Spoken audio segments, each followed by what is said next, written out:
হাড়ের দিকে তাকিয়ে দেখছে, আহা সুন্দর গৌরাঙ্গরা, নাগরী গো সুন্দর গৌরাঙ্গরায়। কি বলে সবাই তো বাহু তুলে, নাগরী গো সুন্দর গৌরাঙ্গরায়, সুরধনী কিনারায় সোনার পুদিয়া পায়, নাচে নাগরী গো সুন্দর গৌরাঙ্গরায়। শ্রীকৃষ্ণের চরণ ছাড়ে না, কৃষ্ণের ভগবানের আশা ছাড়ে না। বলে যে করে আমার আশ, আমি করি তার সর্বনাশ। এটা অনেকে বলে সর্বনাশ। সর্বনাশ ভগবান কি কখনো ভক্তকে করতে পারে? ভগবান কখনো ভক্তকে সর্বনাশ করতে পারে? সব নাশ করে দেয়। আমরা ভুল শুনি। যে করে আমার আশ, আমি করি তার সব নাশ। কি করে? তার সব কিছু কেড়ে নেয়। বাড়ি গাড়ি যা থাকবে সব থেকে আগে কি কেড়ে নেয় জানো বাবা? ভালোবাসার মানুষটিকে কেড়ে নেয়, যাকে আমরা বেশি ভালোবাসি, বাবা মা সন্তান, তাকে আগে কেড়ে নেয়। কারণ সে যদি তোমার জীবনে থাকে, সেই সুখটা যদি থাকে, তুমি তার ভগবানকে ডাকবে না। তোমার জীবনে যদি সব সুখ থাকলে তুমি কি ভগবানকে ডাকবে? কোনোদিন ডাকবে না। ভগবান সেই কোনোদিন তুমি ডাকবে না। যখন তোমার জীবনে দুঃখ আসবে, কষ্ট আসবে, তখন তুমি ভগবানকে ডাকবে, দয়াময় তুমি দেখা দাও। তাই বলছে যে করে আমার আশ, আমি করি তার সব নাশ, তবুও না যে ছাড়ে আমার পাশ, আমি হই তার দাসের অনুদাস। বলছে আমার যে আশ করে আমি তার সব নাশ করি, তারপরেও যদি কেউ আমার পাশ না ছাড়ে, আমি তার দাস হয়ে যাই।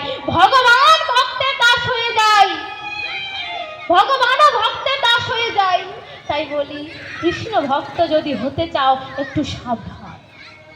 অনেক কাঁদাবে, অনেক কষ্ট দেবে, যে জ্বালা যন্ত্রণা শেষ থাকবে না। আজ দেখছো আমি বড় আনন্দে আছি, অনেক খুশি আছি, সকালবেলা দেখবো কোথা থেকে এক কষ্ট চলে এসছে, কোথা থেকে এক যন্ত্রণা চলে এসছে, হঠাৎ করে কোথাও কিছু নেই, তখন বলে দয়াময় ভালোই তো ছিলাম, আবার এত কষ্ট দিলে, আবার এত জ্বালা দিলে, আবার এত যন্ত্রণা দিলে।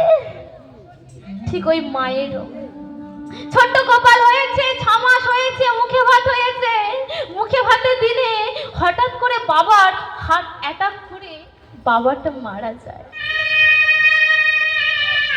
বাবাটা মারা যায়।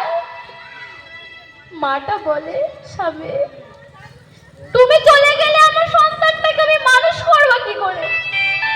বলো না, তুমি তো চলে গেলে, একবার আমাদের কথা ভাবলে না?